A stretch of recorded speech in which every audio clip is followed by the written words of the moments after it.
everybody. My name is Joe Shannon, and my law firm, Shannon Law Group, helps folks that have been injured or suffered side effects due to vaccine injuries. We help people throughout the country in the U.S. Court of Claims. And so today I'm here with John Svitak. John is a member of Shannon Law Group and has written this really great book. It's called Vaccine Injuries, Understanding the Vaccine Injury Compensation Program. First of all, I'd like to welcome John. How are you doing today, John? I'm good, Joe. Thanks for having me on. No, that's great. You know, you're doing important work, and with all the vaccines that are going on nowadays, it's important for folks to understand what their rights are when they are injured. Maybe you could tell us a little bit about what the Vaccine Injury Compensation Program is. It's a government-funded program where the government is setting up a fund for people who experience side effects or injuries from vaccinations. And the reason this fund was created was to, first of all, protect manufacturers of vaccines and providers of vaccines from lawsuits, because that's originally what people would do if they got injured by a vaccine, was to sue their provider or the vaccine manufacturer. But in exchange for that protection, the manufacturers and the providers have to pay a tax on every vaccine dose that they provide. And all of these taxes get compiled into a fund. In the event of a vaccine injury, petitioners can petition for compensation out of this fund. Okay, so let's back this up here. The folks that are paying for this are the pharmaceutical companies, right? Right, for every dose of a vaccine that they make.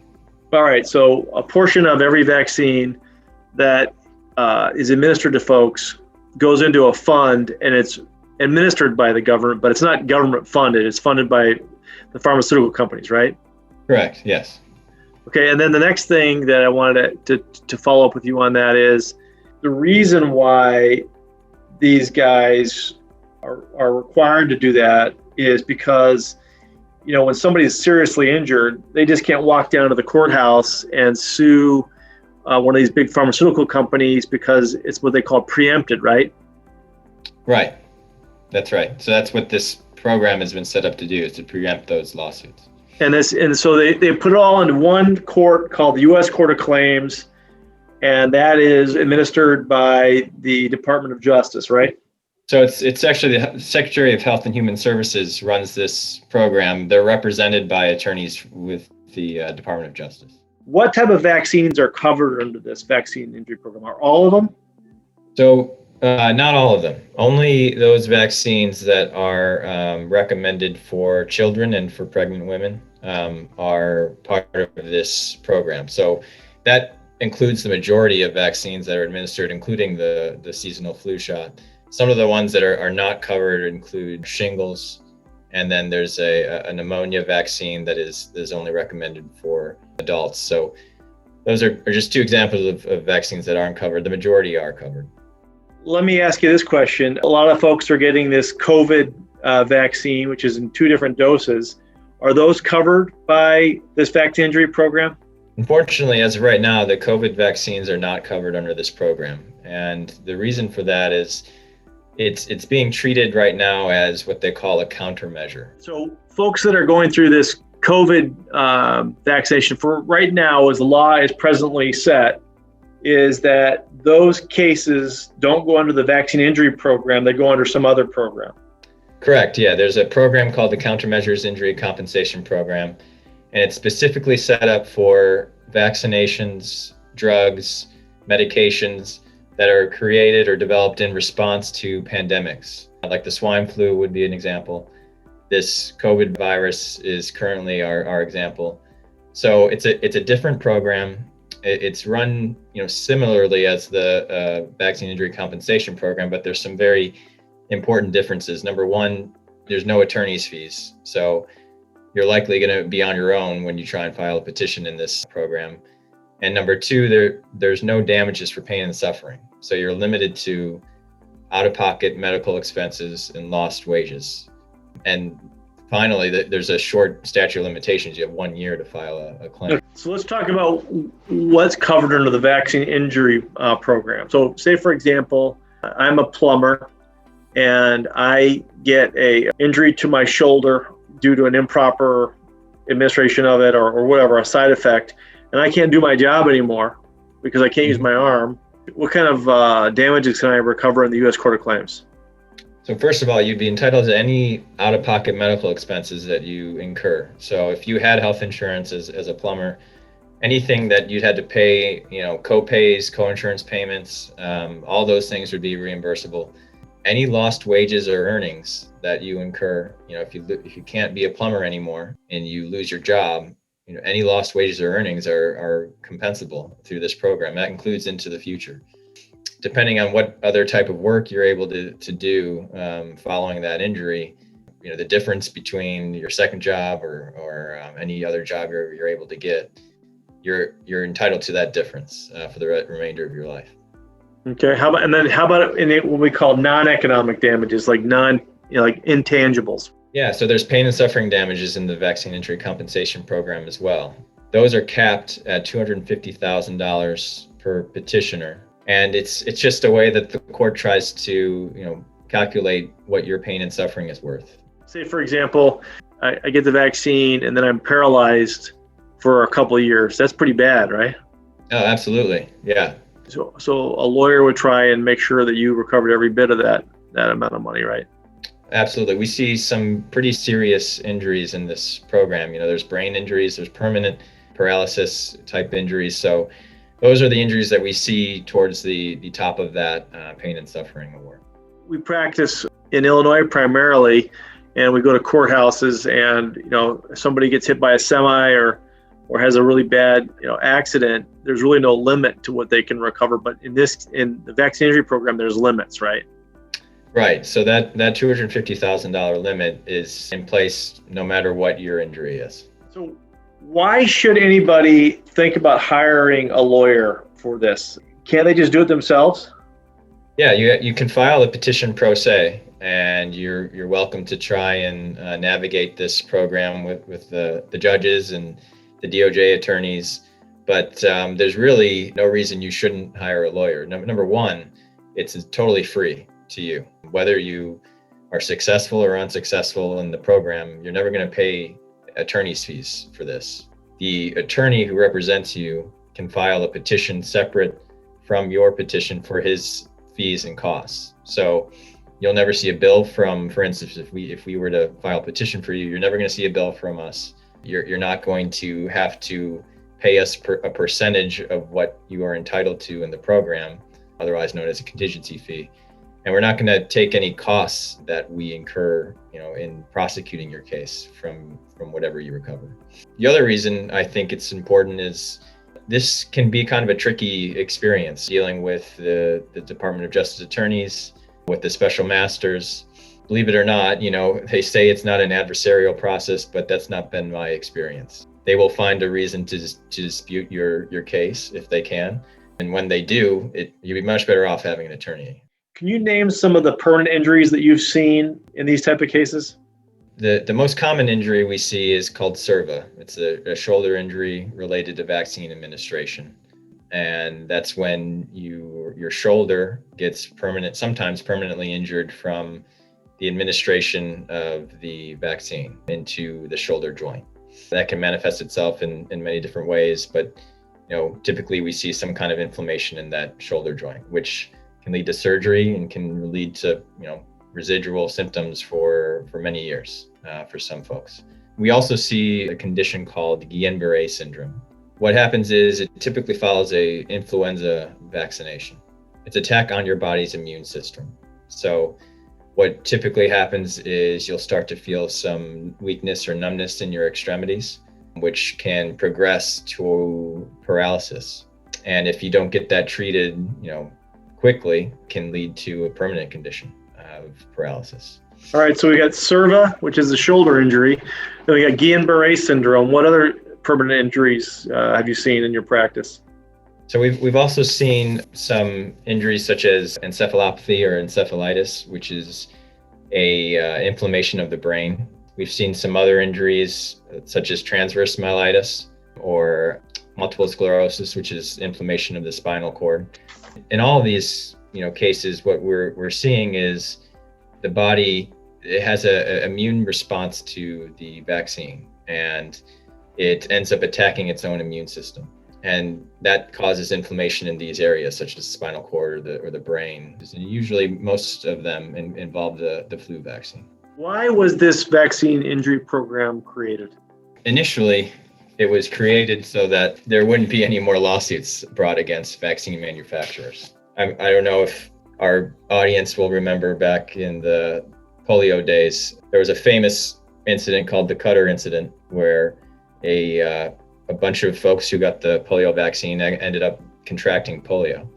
And there was a class action lawsuit back in the 60s or 50s. And what ended up happening is all these vaccine manufacturers were threatening to pull their vaccines from the public for fear of being sued. And that's the last thing the government wanted to happen, was to not have people get vaccinated. So they decided, we'll create this fund.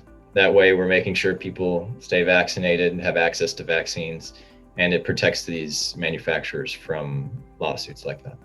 Even with the best scientific efforts, there's always going to be some people with some sort of immunology issues that are going to be affected by even the best created vaccine.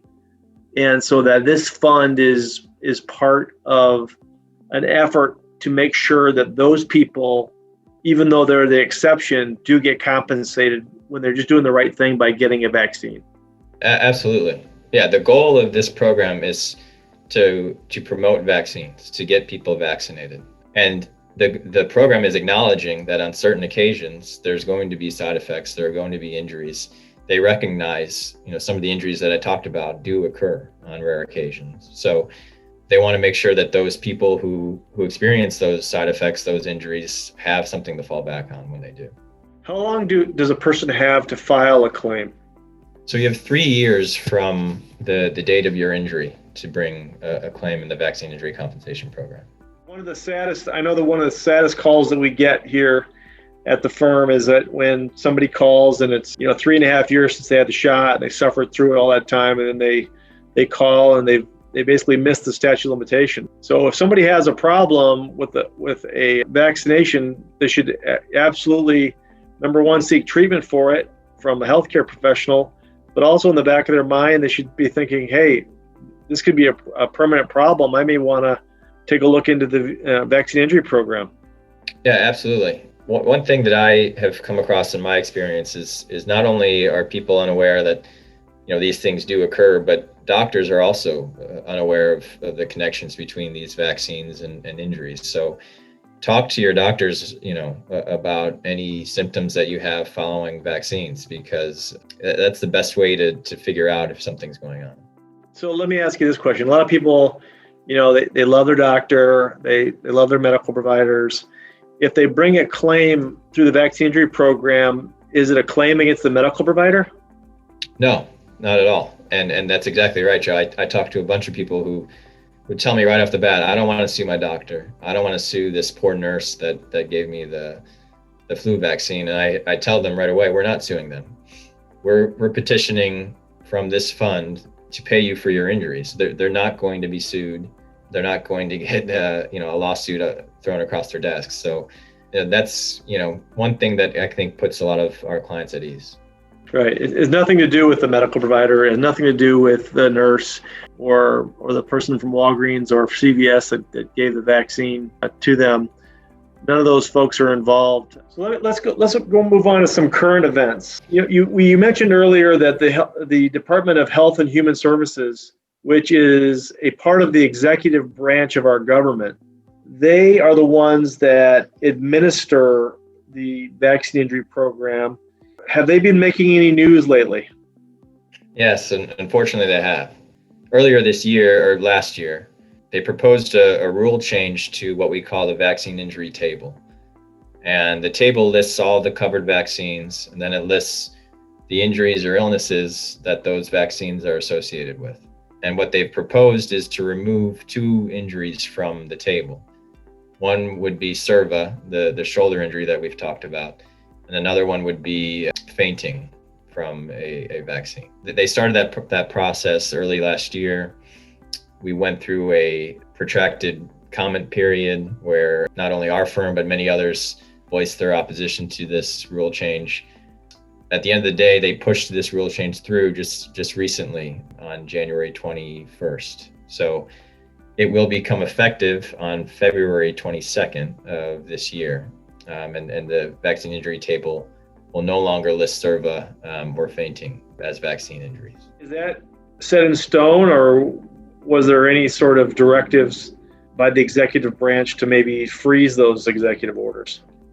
Yeah, so we're monitoring this very closely. When Biden was inaugurated on the 20th, his chief of staff did tell all of the department heads to freeze any pending rules from becoming effective. So it's published as of right now, the rule change is, but there could, I guess, be some kind of change that happens between now and when it's supposed to become effective on February 22nd. So we're hopeful that something will happen to either delay the rule or just stop it from coming effective at all.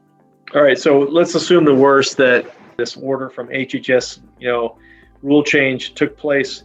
When is the date that folks have to file, the last date they have to file what they call a SIRVA or shoulder injury related to a vaccine administration type of case?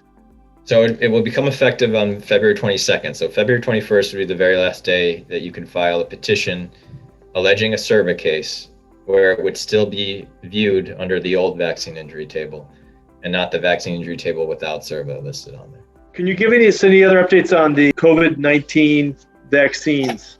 So that's another thing that we're monitoring pretty closely, because the thought is that eventually this COVID-19 vaccine will be listed on the vaccine injury table. What we don't know exactly for sure right now is, what the side effects or injuries are going to be from this kind of vaccine. So, there's early reports out from some, folks having some adverse reactions, but it really is going to take some time to figure out, what those injuries are or how long they persist and things like that. If folks want to learn more about the Vaccine Injury Compensation Program, which is this book that John has put together, you can get a free copy of this book by clicking on the link on the description of this video below. And if you like this video, please hit the button that says subscribe to our channel, and you'll be getting more updates from John, because this is an area that constantly changes. We're going to give updates, and we'll be giving them on this channel. And if anyone you know or love suffered an adverse reaction as a result of the vaccine, we may be able to assist you. Contact us for a free consultation. Obviously, anything that we do with the program is free to you, because the big pharmaceutical companies are the ones that eventually end up paying for attorney's fees and not you. Are there any final comments you want to make, John? Again, this is just an area of law that not many people know about. Not many people know about the program, and not many people know that these injuries, do happen. So the more, people learn about this, I think the safer that we'll all be, and the better informed we'll all be. The other thing, politically, it's important that you reach out to your elected representatives on the federal level to let them know that they should not diminish the rights of people that are getting vaccinated, but increase them, because this is a serious business. So, well, I really appreciate your time, John, and I look forward to speaking with you on a more regular basis about this ever-changing area of the law.